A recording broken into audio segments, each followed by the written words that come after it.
The annual Anderson family reunion was in full swing at my brother Marcus's mansion. Crystal glasses clinked, designer shoes clicked against marble floors, and the air was thick with the particular brand of superiority that only old money can buy. I stood in a corner of the grand living room, nursing a glass of champagne and watching my relatives parade their achievements like peacocks. My small bookstore, The Written Path, had just celebrated its 5th anniversary, but here among investment bankers and corporate lawyers, that meant nothing. "Oh, look who finally showed up," Marcus's voice carried across the room. "My little sister, what are you calling yourself these days? Small business owner." He approached with his usual entourage, our cousin Peter from Goldman Sachs, his wife Sophia who ran a fashion empire, and several other relatives who'd made it in the corporate world.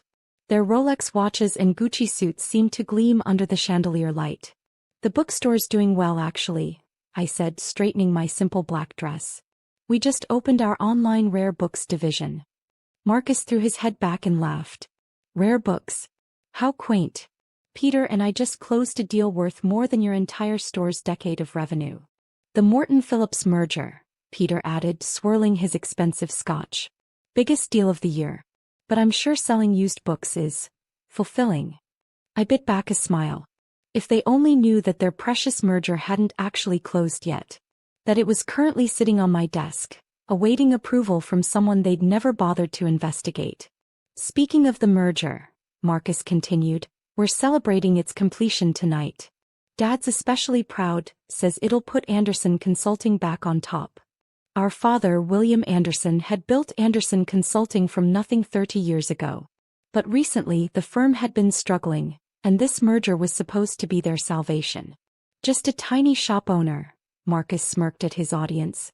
"While we're reshaping industries, Olivia here is probably organizing reading circles for kids."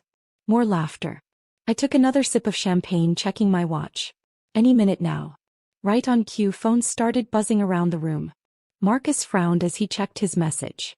Peter's face suddenly lost its smugness. "This can't be right," Peter muttered, frantically typing on his phone. "The merger. It's being held up?" Marcus grabbed his own phone, his hands shaking slightly. "Who the hell is Anderson Enterprises? They're claiming controlling interest in Morton Phillips." "Impossible," our father's voice boomed as he strode into the room, his face red with anger. "Who would dare interfere with our deal?" I set down my champagne glass and pulled out my phone as it rang. Putting it on speaker, I answered, "Yes, David?" "Ms. Anderson." My CFO's voice filled the suddenly quiet room. "The Morton Phillips board is requesting an urgent meeting with Anderson Enterprises CEO regarding the merger approval. Should I inform them you're available tomorrow morning?" The crystal glass in Marcus's hand slipped, shattering against the marble floor. Peter's mouth hung open. My father stopped mid-stride, staring at me as if seeing me for the first time. "Yes, David," I replied calmly. "Set the meeting for 9 a.m. And please send over the complete portfolio of our holdings in their subsidiaries. I think it's time for full transparency." "Of course, Ms. Anderson. Will you be wanting the reports on the other 17 companies we acquired last quarter as well?" "That won't be necessary right now," I said, enjoying the way my relatives' faces grew increasingly pale. "Just the Morton Phillips files." As I ended the call, Marcus stepped forward, his designer shoes crunching on broken crystal. "Olivia, what have you done?"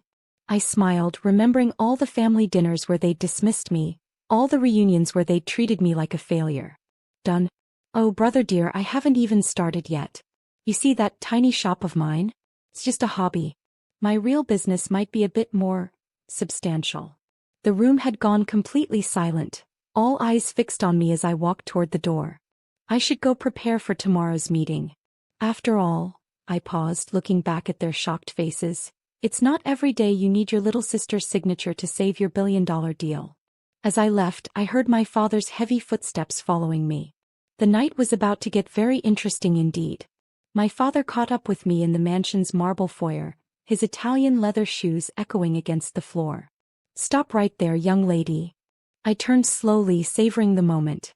Gone was his usual commanding presence, replaced by something I'd never seen before: uncertainty. "Yes, Dad." I kept my voice neutral, professional. The way he taught us to speak in business situations, though he'd only ever expected Marcus to use those lessons. Anderson Enterprises. That's impossible. I would have known.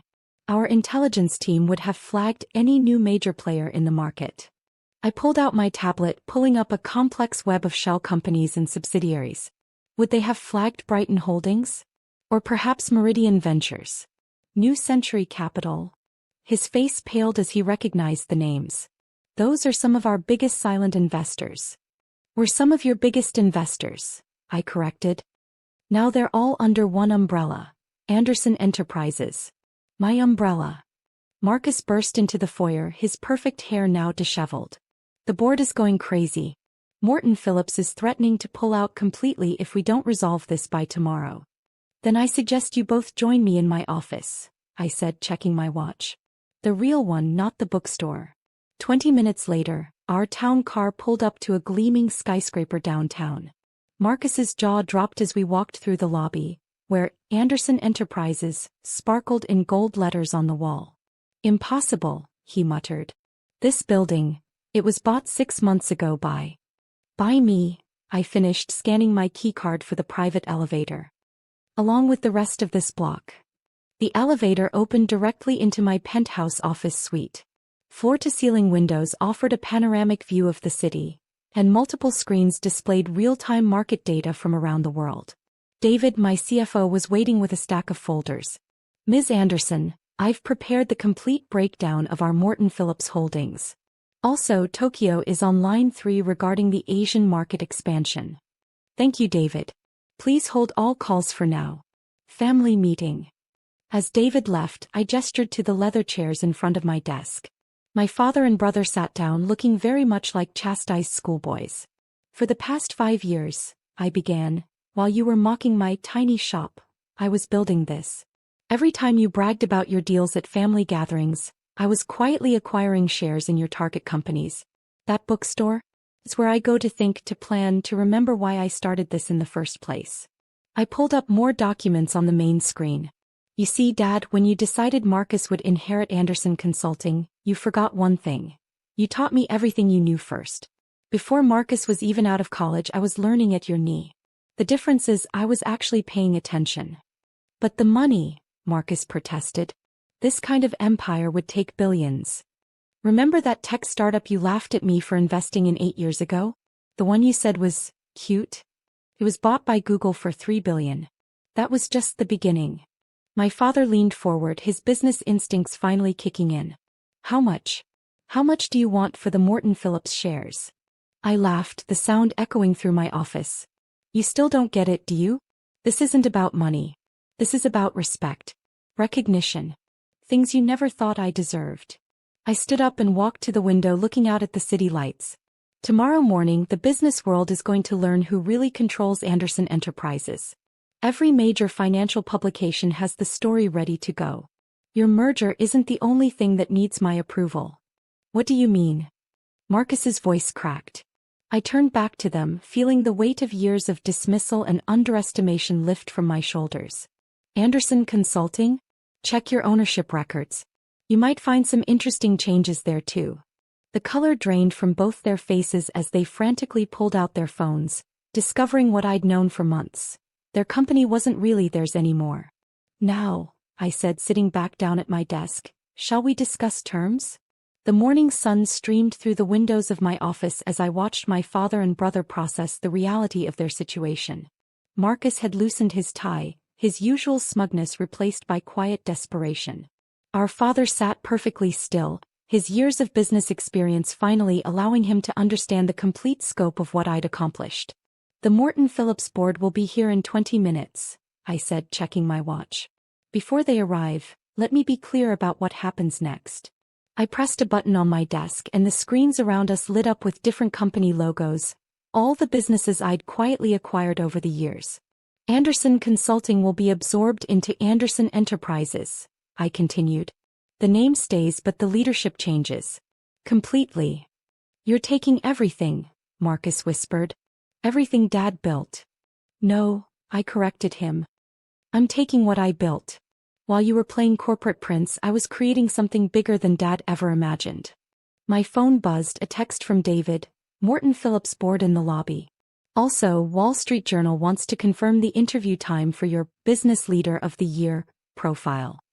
I smiled, remembering how many times my family had fawned over Marcus's small features in business magazines. Send them up, I replied. Before they arrive, my father finally spoke, his voice heavy with realization. Tell me one thing. How did none of us see this coming? I leaned back in my chair, thinking about all the family events where they'd ignored me, all the business discussions they'd excluded me from. You saw what you wanted to see, I answered. A little girl playing shopkeeper with her bookstore. You never bothered to look deeper to question why that tiny shop had a state-of-the-art security system, or why business leaders often visited to buy books. The rare book division? It's real, but it's also where I hold my most sensitive meetings. Who would suspect? The elevator chimed and David led in the Morton Phillips board members. Their eyes widened as they recognized my father and brother sitting there like chastised schoolchildren. Good morning, I stood to greet them. I believe we have a merger to discuss. 2 hours later I stood at my window again, but this time alone. The merger had been approved on my terms. Anderson Consulting would be restructured with a new board that I would personally select.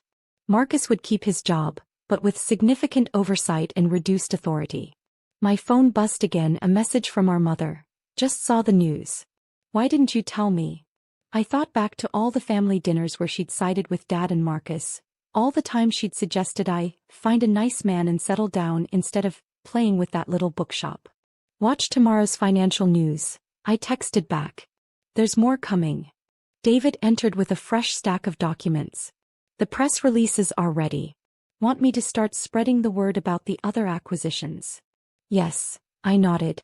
It's time everyone knew who they've been dealing with. By evening, my office had become a revolving door of shocked family members. Cousins who'd mocked my small business discovered their companies were now under my control. Aunts and uncles who'd dismissed me at family gatherings learned their investment portfolios were tied to my decisions. As the sun set over the city, I visited my bookstore. Among the shelves of rare first editions and vintage classics, I found the piece that the corporate world could never provide. A copy of Pride and Prejudice caught my eye. Elizabeth Bennet, another underestimated woman who proved her worth. My phone buzzed one last time. A message from Marcus. I understand now. I'm sorry. Can we talk? I picked up the book, running my fingers over its leather binding. Tomorrow, I replied. Family dinner at my place. Bring Dad. And Marcus? Dress casual. The billions we'll be discussing don't require a tie. Standing there, surrounded by books and the subtle scent of success, I smiled. Sometimes the smallest businesses hide the biggest secrets, and the most dismissed people hold the most power. Tomorrow, the business world would wake up to headlines about the mysterious CEO of Anderson Enterprises. But tonight, in my tiny shop, I was simply Olivia, the bookstore owner who rewrote her family's story, one acquisition at a time.